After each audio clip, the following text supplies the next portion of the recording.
সকলকে জানাই জয় যিশু। আমার চ্যানেলের পক্ষ থেকে সকলকে অসংখ্য অসংখ্য ভালোবাসা, অভিনন্দন ও প্রভু যীশু খ্রিস্টের প্রেম, শান্তি, আনন্দ আপনাদের প্রত্যেকের জীবনে বর্তুক। এসেছে একটি নতুন ভিডিও, একটি নতুন টপিক নিয়ে। আজকের টপিক হচ্ছে আপনার আমার মধ্যে ঈশ্বর বিরাজমান আমরা কি করে বুঝব? আমরা প্রত্যেকে জানি ঈশ্বর নিরাকার, ঈশ্বরের কোনো আকার নেই। ঈশ্বরকে কেমন দেখতে আমরা কেউ জানি না, কিন্তু বিশ্বাস করি যে ঈশ্বর আছেন। তো আমরা কি করে উপলব্ধি করব আমার আপনার মধ্যে ঈশ্বর আছেন? আজকে জেনে নেব ঈশ্বরের সেই পবিত্র বাইবেলের পবিত্র বচনের দ্বারা জানতে পারবো যে ঈশ্বর আমাদের মধ্যে আছেন। তা আমরা কিভাবে বুঝব? আজকে পড়ব 1 যোহন 4 অধ্যায়ের 7 থেকে 9 পদ। প্রিয়তমেরা, আইসো আমরা পরস্পর প্রেম করি, কারণ প্রেম ঈশ্বরের, এবং যে কেহ প্রেম করে সে ঈশ্বর হইতে জাত এবং ঈশ্বরকে জানে। যে প্রেম করে না সে ঈশ্বরকে জানে না, কারণ ঈশ্বর প্রেম। আমিন। বলছে, প্রিয়তমেরা, আইসো আমরা পরস্পর প্রেম করি। যেমনভাবে আপনাকে আমাকে প্রভু যীশু প্রেম করেছেন, আর তিনি নিজ হস্ত দিয়ে আমাদেরকে সৃষ্টি করেছেন, কেননা আমরা তার হাতে গড়া সৃষ্টি, হাতে গড়া তৈরি সেই সন্তান। তিনি নিজের প্রতিমূর্তিতে আমাদেরকে সৃষ্টি করেছেন। তিনি আমাদের ভালোবেসেছেন এবং আমাদের পাপের জন্য তিনি নিজের জীবনকে ক্রুশে দিয়েছেন। আমরা বুঝতে পারি, দেখেছি ঈশ্বর কত যন্ত্রণা সহ্য করেছেন।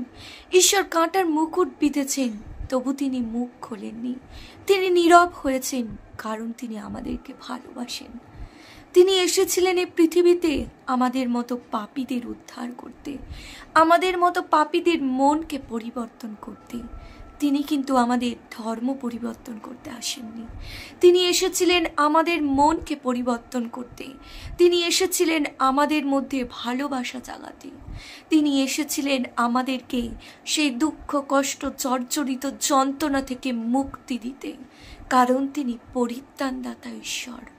হালেলুয়া, প্রভু যিশুর মহিমা হোক। তাই বলছেন, এসো আমরা পরস্পর প্রেম করি, কারণ ঈশ্বর প্রেম। আর ঈশ্বর আমাদেরকে ভালোবাসতে শিখিয়েছে।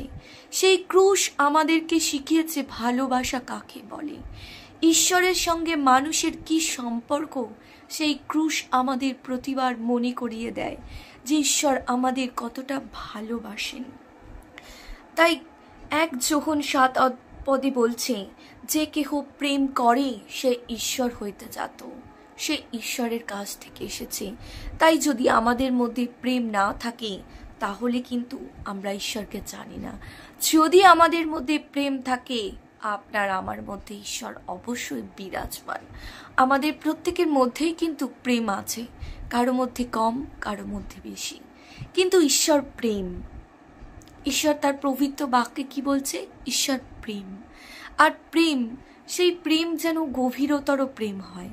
প্রেম কখনো কমে না, প্রেম কখনো ঈর্ষা করে না, প্রেম কখনো প্রেম কখনো ধৈর্য হারায় না, প্রেম কখনো লজ্জিত করে না। তাই প্রেম এমন একটা জিনিস যা আপনাকে, আপনার জীবনকে পরিবর্তন করতে পারে, আর সেই প্রেমই হচ্ছে ঈশ্বর। তাই ঈশ্বর বলছেন, যে প্রেম করে না সে ঈশ্বরকে জানে না, কারণ ঈশ্বর প্রেম। 1 যোহন 4 অধ্যায় 12 পদে বলছে, ঈশ্বরকে কেহ কখনো দেখি নাই। যদি আমরা পরস্পর প্রেম করি, তবে ঈশ্বর আমাদিগতে থাকেন এবং তাহার প্রেম আমাদিগতে সিদ্ধ হয়। তাহলে আমরা যদি পরস্পর প্রেম করি, তাহলে আমাদের মধ্যে ঈশ্বর থাকেন। তাই আমাদের মধ্যে বিপুল পরিমাণে প্রেম রাখতে হবে, তবেই কিন্তু ঈশ্বর আমাদের মধ্যে থাকবেন। আর প্রেম মানেই ক্ষমা, প্রেম মানেই সহযোগিতা করা, প্রেম মানেই একে অপরের পাশে থাকা, প্রেম মানেই স্বার্থ চেষ্টা না করা, একে অপরের মঙ্গল করা। তাই সেই ঈশ্বরের প্রেম এবং সেই ঈশ্বরই হচ্ছে প্রেম। সেই প্রেম যেন অবশ্যই আমাদের খ্রিস্ট বিশ্বাসী এবং ভাই বোনেদের মধ্যে সেই প্রেম যেন থাকে, তবে আপনি বুঝতে পারবেন যে আপনার মধ্যে ঈশ্বর আছেন। এবং 16 পদে কি বলছে জানবো। ঈশ্বর যে প্রেম আমাদিগতে আছে তাহা আমরা জানি ও বিশ্বাস করিয়াছি। ঈশ্বর প্রেম, আর প্রেমে যে থাকে সে ঈশ্বরে থাকে এবং ঈশ্বর তাহাতে থাকেন। আমিন। আমাদের মধ্যে যদি সামান্য পরিমাণ প্রেম থাকে আর বাকিটা পরিমাণ রাগ বা অভিলাষ এইসবের জায়গা দিয়ে দিই, তাহলে কিন্তু সিস্টার এবং বাদার, আমার আপনার মধ্যে ঈশ্বর থাকবে না। কারণ ঈশ্বর পবিত্র, আর ঈশ্বরই হচ্ছে সে প্রেমের ভাণ্ডার। তাই ঈশ্বর আপনার মধ্যে তখনই থাকতে পারবেন যখন আপনার হৃদয়ে গভীরতর প্রেম থাকবে, যখন আপনি ক্ষমা করতে পারবেন, যখন আপনি একে অপরের জন্য মঙ্গল চেষ্টা করবেন, যখন আপনি সেই ঈশ্বরের ভালোবাসাকে উপলব্ধি করতে পারবেন। তাই যখনই আপনার মধ্যে প্রেম থাকবে তখনই আপনি বুঝতে পারবেন আপনার মধ্যে ঈশ্বর অধিষ্ঠান করছে, কারণ ঈশ্বর হচ্ছে প্রেম। তাই আসুন আমরা একে অপরকে প্রেম করি এবং ঈশ্বরের সেই পবিত্র বন্ধনে আমরা আবদ্ধ হই, কারণ ঈশ্বর হচ্ছে প্রেম। হালেলুয়া, ঈশ্বরের প্রশংসা হোক। ভালোবাসা কি আজ আমরা জানতে পারলাম, আর সেই প্রেম দিয়েই ঈশ্বর আমাদেরকে আজ মনোনীত করেছে। আমরা পাপের পথে জড়িত ছিলাম, কিন্তু ঈশ্বর আমাদের ভালোবেসেছেন। আজ তিনি তার সন্তান বলে আখ্যা দিয়েছেন। তিনি যেমন কর্ম করেছেন, তিনি আমাদেরকে আশীর্বাদ করেছেন, অভিষিক্ত করেছেন, যেন আমরা সেই কর্ম করতে পারি। আর তার জন্যই দরকার প্রেম।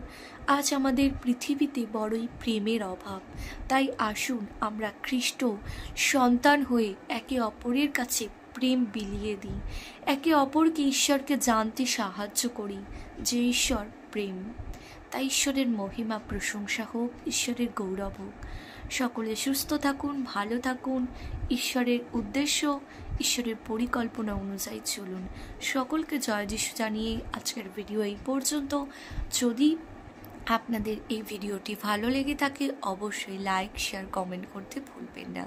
আপনাদের একটা লাইক, একটা শেয়ার, একটা কমেন্ট আমাকে আরও এগিয়ে যেতে সাহায্য করবে। সকলকে জয় যিশু।